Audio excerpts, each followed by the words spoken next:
Hello everybody! So this is gonna actually be our first ever custom plush tutorial on the Kirby Plush Network. As most of you probably know already that we here at MPN and KPN make some custom plushes once in a while. And we finally made a new custom Kirby plush. Besides our last one was last year. So we finally made a new full custom plush, and that is a brand new Tiff Plush. So this one we're going to be upgrading to our videos, of course.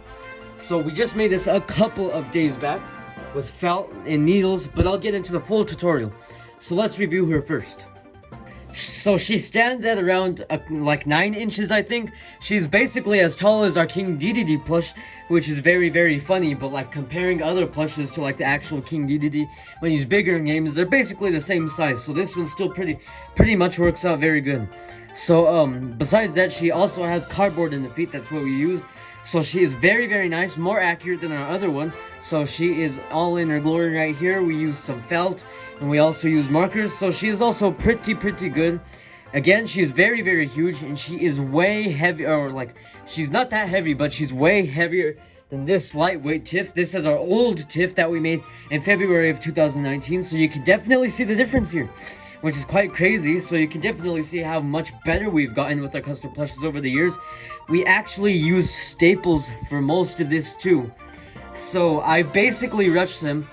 Okay, so our first ever custom was a Cappy plush, and that one turned out very good. But for whatever reason, when I started making these plushes, like right after the Cappy, I started rushing through them. And by that, I didn't like flip the felt inside out, and I like stitched super separately, so you can see the big gaps here. And I completely rushed this, and I used all kinds of glue, and I stapled the feet together instead of sewing. So the feet on this one are way different than the other one. So you can definitely see how cheaply made this one was that I made. It's still pretty good, and it's holding up very well. We've been using this Tiff in our videos, but now we're going to switch to the new one, so you can see here in all her glory. You can see which one's definitely taller. So this Tiff is a lot taller than this one. They basically stand at the same size. I think I made her forehead a little bit bigger. That's the only real difference here. You can see the other comparisons right here. So overall, that pretty much wraps up with this Tiff. And now let's get on to how I actually made her. And again, if you're new here and you know who Tiff is, she is one of the main characters in Kirby Right Back At You. I'll put her photo here next to Kirby. So that's basically her. So now let's get into like how I made this plush. So I started off with the base, of course, the body separate, or like the face. Let's start off with the face first, because this is a fabric I used for the face, or felt, because we bought this felt from Michael's, which we usually do with our custom plushes. The only one is when we made a custom Luma, we got that fabric from Hobby Lobby, and it was like the real fabric the plush people use, where it's like super soft. Well, this one's a little more like, gets like, excuse me, it gets a little bit of lint stuck to like the plushes, because felt's a little different.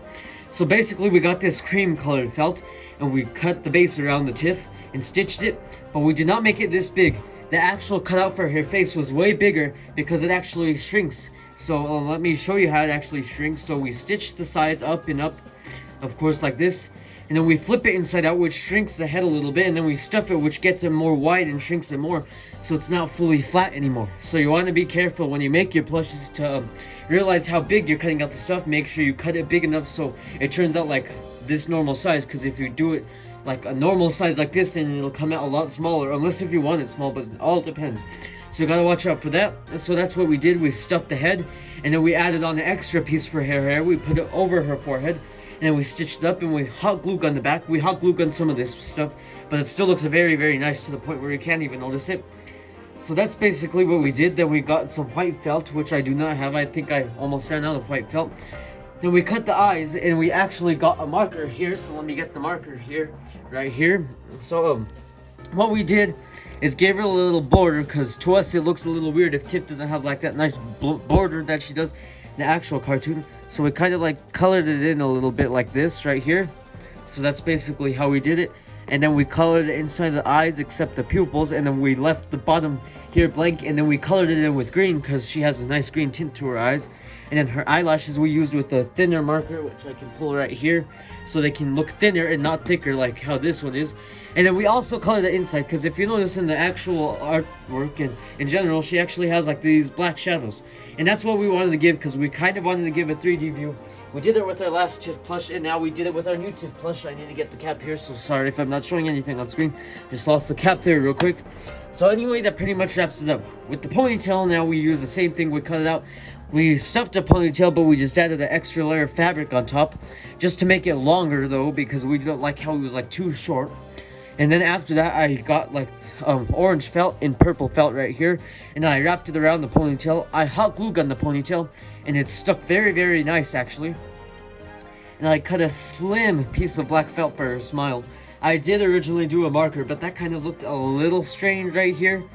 In general, it kind of looks like this, but it just looked too weird. Now with this one is super funny, because it looks like this one's frowning. Mr. McCormick actually pointed it out that this Tiff Plush had a frown, but we necessarily actually gave her a smile, but just the way how it like flaps in, it looks like a big frown. So this time we actually fixed it. Her cheeks are more puffy like they're supposed to. So this one's still okay. I don't know what this is like. We revised this one so many times too back in the day actually. So this one didn't go under any revisions whatsoever. So now let's get into the body. We actually used pink felt for the body, and we didn't actually use a base of the cream body. We actually just made the body out of this pink felt, and then we hot glue gunned the green over it. And it looks very nice. You can see that opening there, but nobody really pays attention to that honestly. So we just left it how it is, and then we cut thin pieces out for her arms, because her arms are very thin. There's not too much detail to put in, so we just basically did what we did with this one and cut out the arms. But either way, it still looks nice. We also did that for a custom ladylike plush too. So now the biggest part is that we cut out the feet shape like this, flipped it inside out after we stitched it. And then we put cardboard in the feet, so it helps her stand better, like how the old Snake Kirby plushes actually have the cardboard in the feet. So we actually used cardboard from like real white cardboard, like from those cardboard things you would use like at a science fair or something. But this time we just got some thin cardboard from a tissue box, and it's a lot better. It still makes it very sturdy too. So it worked out pretty nice. I'm pretty sure she can stand on her own if you position her right. But she's not top heavy either. We hot glue gunned the head back onto the body, so it looks a lot better. We did not stitch it. It was kind of too hard to stitch, but it stayed on, and it looks super good. You cannot even notice that. So that pretty much wraps up for this Tiff Plush tutorial. So thank you guys so much for watching our first ever custom plush tutorial. So I was just gonna point out I have this here. This is a pillow fluff we use for our custom plushes to stuff them better. So again, thank you guys so much for watching our first ever custom plush tutorial. We made a new custom cappy, so let us know down in the comments below if you want to see more custom plush tutorials like this and reviews. So this was our first ever one again. So thank you guys so much for watching. Make sure to check out our other plush videos in the description below, and our plush reviews and our future unboxings and our new and current unboxings. We haven't bought too many Kirby plushes this summer, but we are planning on buying more. So this is a neat addition to our collection. So make sure to like and subscribe, and we'll see you guys the next time. Goodbye.